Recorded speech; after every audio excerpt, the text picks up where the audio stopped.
Hello students, welcome to my channel Crack NEET Biology. Students, in the video class 11 chapter 7 structural organization in animals பத்தி பார்க்க போறோம். Okay.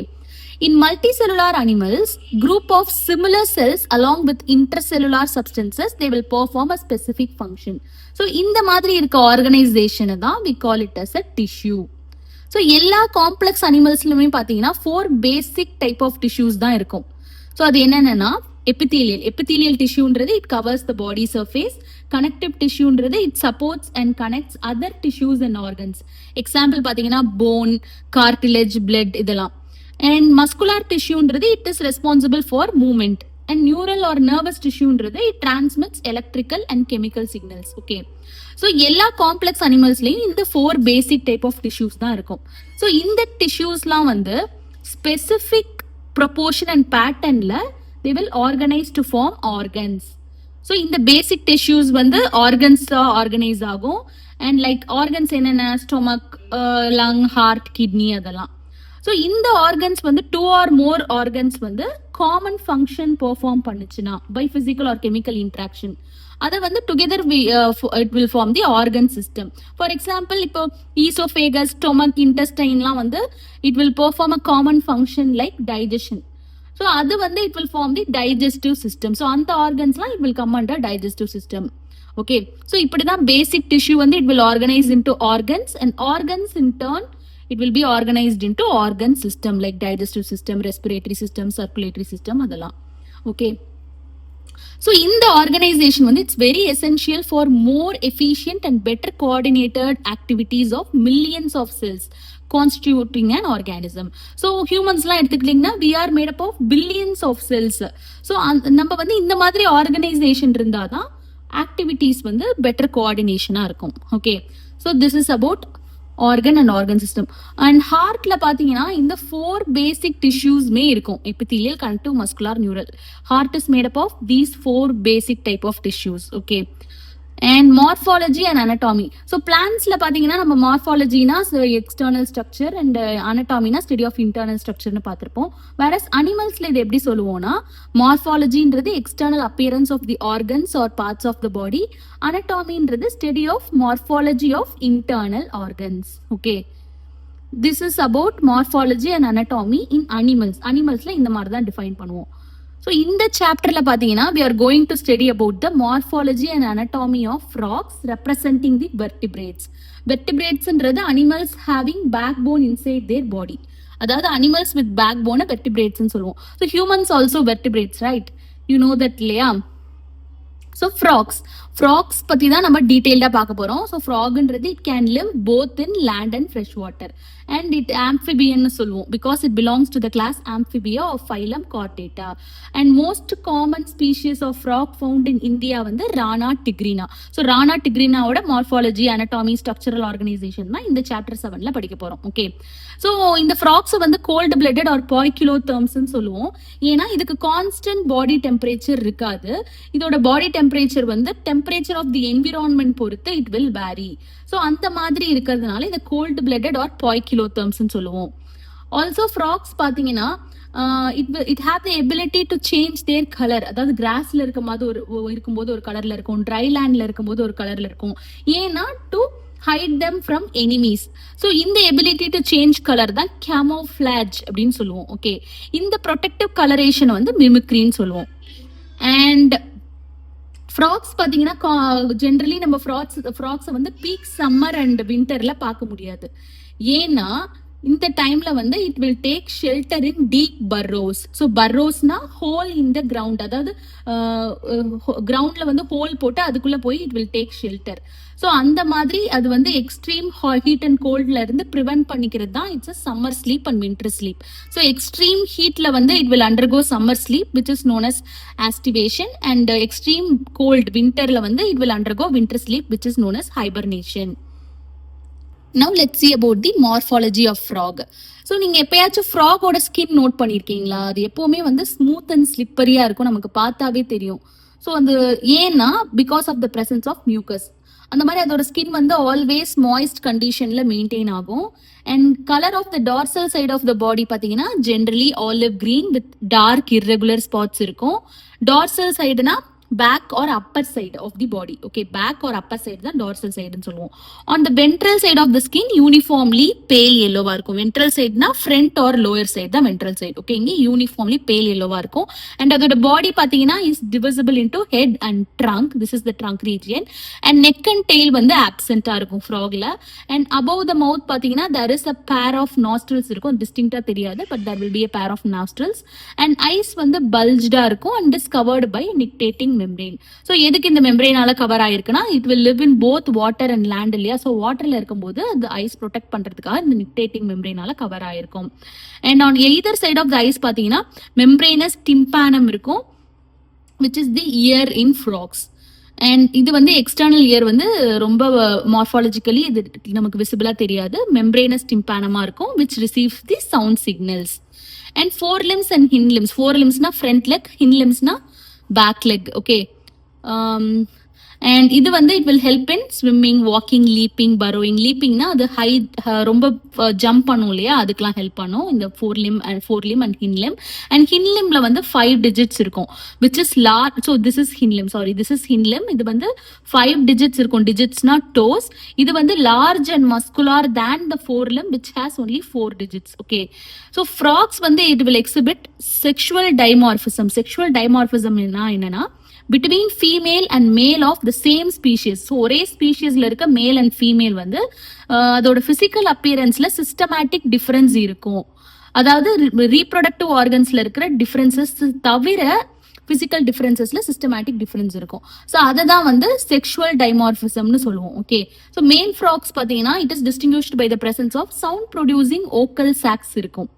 அந்த மாதிரி copulatory pad இருக்கும் on the first digit of the four limbs, whereas these will be absent in female frogs. So அதனால தான் இதை sexual dimorphism and frogs exhibit பண்ணுவோம்னு சொல்றோம். Okay, next anatomy of frog பார்த்தோம்னா the body cavity of the frogs வந்து accommodate different organ systems such as digestive, circulatory, respiratory, nervous, excretory, reproductive systems with well developed structures and functions. So first, let's see about digestive system. So digestive system it comprises an alimentary canal and digestive glands.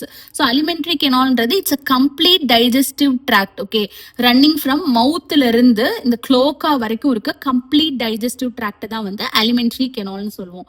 So it includes என்னென்ன mouth, buccal cavity, pharynx, esophagus, stomach, intestine, large intestine, small intestine, rectum, cloaca எல்லாமே வந்து it is called as the alimentary canal. And இது வந்து ஷார்ட்டா இருக்கும் because frog is carnivorous resulting in reduced intestinal length. So கார்னிவோர்ஸ்னா உங்களுக்கு தெரியும் meet eating animal தான் கார்னிவோர்ஸ்னு சொல்லுவோம். ஸோ இது வந்து மோஸ்ட்லி ஃப்ராகோட ஃபுட் வந்து இன்செக்ட்ஸ் இல்லையா. ஸோ இன்செக்ட்ஸ் வந்து it is easier to digest than the plant material. So அதனால தான் alimentary canal is short in frogs. Okay, resulting in reduced intestinal length. And digestive glands இருக்கும். digestive glandsனா வந்து organs that produce இந்த digestive juicesலாம் produce பண்ணுவோம் இல்லையா, அதுதான் digestive glands னு சொல்லுவோம். Example pancreas, liver, salivary glands, அதெல்லாம் digestive glands. So digestive system comprises an alimentary canal and digestive glands. Okay, so food வந்து so through the mouth enter ஆகும் into the buccal cavity. buccal cavity னா mouth opening அப்புறம் ஒரு large open space இருக்கும் இல்லையா, அதான் buccal cavity. and through pharynx esophagus வரும். So இந்த பக்கல் கேவிட்டியும் ஈசோஃபேகஸையும் கனெக்ட் பண்ற ஒயிட் பேசேஜ் தான் வந்து ஃபேரிங்ஸ். ஸோ ஃபேரிங்ஸ்ல இருந்து ஈசோஃபேகஸ்க்கு வரும். அண்ட் ஈசோஃபேகஸ்ல இருந்து stomach and then to intestine and then to rectum. Then it will finally pass out through the cloaca. இந்த க்ளோக்கல் அப்பர்ச்சர் மூலமா வெளியில போயிடும். ஸோ லிவர் பார்த்தீங்கன்னா it will secrete. So liver, பேங்க்ரியாஸ்லாம் டைஜஸ்டிவ் கிளாண்டுன்னு பார்த்தோம். லிவர் வந்து பைல் செக்ரீட் பண்ணும். ஸோ லிவர் இதான் liver, it will secrete bile. அது வந்து இந்த கேல் பிளாடர்ல வந்து ஸ்டோர் ஆயிருக்கும்.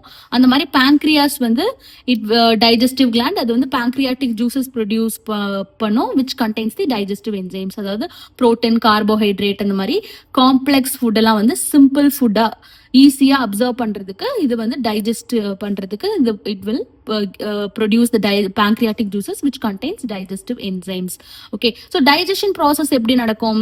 Food வந்து it will be insect தான் food. It is captured by bilobed tongue. இந்த மாதிரி இருக்கும் frog ஓட tongue bilobed இருக்கும். And digestion of food வந்து takes place by the action of, so இந்த bilobed tongueல food இது பண்ணதுக்கு அப்புறம் என்ன ஆகும்? ஈசோஃபேகஸ்க்கு போகும், அதுக்கப்புறம் ஸ்டொமக்குக்கு வரும். ஸ்டொமக்ல இருக்கிற walls of the stomach வந்து it will secrete walls of the stomach will secrete hydrochloric acid and gastric juices. so இந்த juices ஓட actionனால digestion of food நடக்கும். so இந்த food partially digested food வந்து we call it as the chyme. இந்த stomachல இருந்து இந்த chyme வந்து it will go to the first part of the small intestine, அது duodenumனு சொல்லுவோம். so இந்த duodenumக்கு வந்து so இது வந்து it will receive the bile and pancreatic juices through common bile duct. so இந்த digestive juices வந்து duodenumக்கு வந்து இந்த ஃபுட்ல இருக்க ஃபேட்டை வந்து bile emulsify பண்ணும். அந்த மாதிரி pancreatic juice it will digest proteins and carbohydrate. Okay, அதுக்கப்புறம் இந்த ஃபைனல் டைஜஷன் வந்து இன்டெஸ்டைன்ல நடக்கும். and digested food வந்து it will be absorbed by this finger like projections இருக்கும். Okay, inner wall of the இன்டெஸ்டைன்ல அத வில்லி அண்ட் மைக்ரோவில்லின்னு சொல்லுவோம். ஸோ டைஜஸ்டட் ஃபுட் எல்லாம் வந்து இந்த வில்லி அண்ட் மைக்ரோவில்லி அப்சர்வ் பண்ணிடும். அண்ட் அன்டைஜஸ்டட் ஃபுட் பார்த்தீங்கன்னா அது வந்து undigested solid waste வந்து இந்த ரெக்டம்க்கு போய் will pass out through the cloaca. so this is about the digestive system. so students, உங்களுக்கு நான் ஃபாஸ்டா போற மாதிரி ஃபீல் ஆச்சுன்னா நீங்க வந்து டாப் ரைட் கார்னர்ல இருக்க செட்டிங்ஸ்ல போய் you can adjust the playback speed. okay, so next respiratory system. respiratory system பாத்தீங்கன்னா frog வந்து it can respires on both water and land. so frog வந்து it's amphibian, fresh water land ரெண்டு இடத்துலயுமே it can live இல்லையா? அப்ப வந்து it can respires on both water and land. waterல வந்து அதோட respiratory organ பாத்தீங்கன்னா skin. okay, so dissolved oxygen in the water வந்து is exchanged through the skin by the process of diffusion. and இந்த மாதிரி respiration வந்து we call it as the cutaneous respiration. whereas landல பாத்தீங்கன்னா buccal cavity, skin and lungs தான் respiratory organs. so respiration by lungs வந்து pulmonary respiration னு சொல்லுவோம். so pulmonary respirationல என்ன நடக்கும்? air வந்து through the nostrils buccal cavity க்கு போகும் and then to the lungs க்கு போகும். இப்படிதான் respiration நடக்கும் pulmonary respirationல. and lungsன்றது உங்களுக்கு தெரியும், it's a pair of elongated, so lungsன்றது it's a pair of elongated pink color sac like structure present in the trunk of the frog. okay, located in the upper part of the trunk region. trunk region it's a key body region. நம்ம structure பார்க்கும்போதே பார்த்தோம். so during activation and hibernation, அதாவது summer sleep and winter sleep அப்போ gaseous exchange வந்து it will takes place through the skin. okay, this is about the respiratory system of frog. next let's see about the circulatory system. and circulatory systemல பாத்தீங்கன்னா ஃப்ராகுக்கு வந்து it will have the well developed closed type vascular system. So இதுல ஏன் closed டைப்னு சொல்றோம்னா blood வந்து it will circulate through a network of arteries, veins, இது மூலமா, அதாவது பிளட் வெசல் மூலமா சர்க்குலேட் ஆகும் பாடியில. அந்த மாதிரி இருந்தா க்ளோஸ்டு டைப்னு சொல்லுவோம். ஸோ ஹியூமன்ஸ்க்கும் அப்படிதான் இருக்கும் இல்லையா? க்ளோஸ்டு டைப் வாஸ்குலர் சிஸ்டம் தான் இருக்கும். அந்த மாதிரி லிம்ஃபாட்டிக் சிஸ்டமும் இருக்கும் ஃப்ராக்ல, which consist of lymph channels, lymph nodes இதெல்லாம். ஸோ லிம்ஃபாட்டிக் சிஸ்டம் வந்து it will play a vital role in fluid balance, immune function, இதுக்கெல்லாம் ஹெல்ப் பண்ணும். Okay, first let's see about heart. so heart வந்து it's a muscular structure situated in the upper part of the body cavity. so upper part of the body cavity ல heart present ஆயிருக்கும். and heartல வந்து 3 chambers இருக்கும், 2 atria and 1 ventricle. so இதுல auricle னு சொல்லிருப்பாங்க, auricle or atria ரெண்டுமே same தான். and இந்த 2 upper chambers and 1 lower chamber, 2 atria இருக்கும், 1 ventricle இருக்கும். okay, so இது வந்து it will be covered by a membrane called pericardium. and இந்த triangular shaped structure இருக்கு இல்லையா, அதுதான் sinus venosus. இது வந்து ரைட் atriumோட ஜாயின் ஆகிருக்கும். and இந்த sinus venosus வந்து it will receive the deoxygenated blood through the major veins called vena cava. so this is superior vena cava, this is inferior vena cava. so students, நான் உங்களை confuse பண்ண விரும்பல, இங்க உங்க புக்ல வந்து பிளட்ன்னு தான் வந்து கொடுத்துருக்காங்க, deoxygenated oxygenatedன்ற வேர்ட்லாம் யூஸ் பண்ணல. ஸோ உங்க புக்ல கொடுத்துருக்க மாதிரியே நான் இந்த வீடியோல எக்ஸ்பிளைன் பண்றேன், உங்களை கன்ஃபியூஸ் பண்ண I don't wish to confuse confuse you. So உங்களுக்கு இத பத்தி detailed if you want a video, I will put a separate video. Commentல வந்து இந்த ஹார்ட்டோட detailed video வந்து வேணும் நீங்க கமெண்ட் பண்ணீங்கன்னா I will put a separate video. Okay. So sinus venosusன்றது it receives the blood through the major vein vena cava, and ventricle வந்து opens into a sac like conus arteriosus on the ventral side of the heart.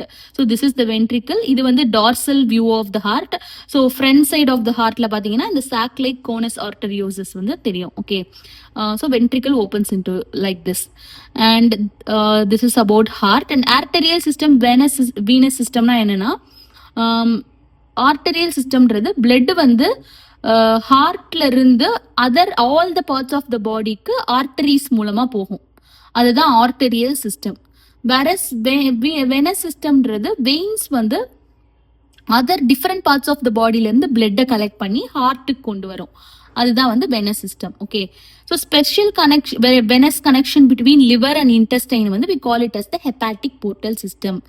Various between kidney and lower parts of the பாடிக்கு between இருக்க special venous கனெக்ஷனை renal portal சிஸ்டம்னு சொல்லுவோம். So this is important in NEET perspective.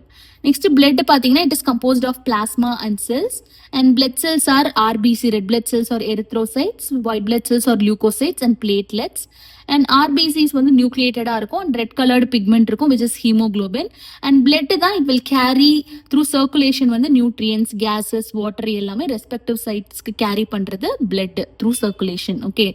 And the circulation of the blood வந்து is achieved by pumping action of the muscular heart. So muscular heart ஓட pumping ஆக்ஷன்னால தான் இது blood circulate ஆகுது. And lymph பார்த்தீங்கன்னா it will be different from blood and it lack few proteins and red blood cells. Okay. So lymphatic system பற்றி ரொம்ப டீட்டெயில்டாக உங்களுக்கு கொடுக்கல, பட் இதோட லிம்ஃபாட்டிக் சிஸ்டமோட மெயின் ரோல் என்னன்னா fluid balance and immune function. Okay. And இந்த வீடியோவில் நம்ம digestive system, respiratory system, circulatory system பற்றி பார்த்தோம். ஸோ நெக்ஸ்ட் வீடியோவில் excretory system, neural system and reproductive system பற்றி நான் டீட்டெயிலாக எக்ஸ்பிளைன் பண்ணுறேன். ஓகே. ஸோ இந்த வீடியோ உங்களுக்கு பிடிச்சிருந்தா kindly subscribe my channel. Okay. அப்போ தான் உங்களுக்கு நான் அடுத்தடுத்து போடுற வீடியோ வந்து ரெக்கமெண்ட் பண்ணும். அண்ட் இந்த வீடியோ பிடிச்சிருந்தா லைக் பண்ணுங்கள். அண்ட் உங்களுக்கு எந்த டவுட் இருந்தாலும் please ask in the comment. Okay. Thank you.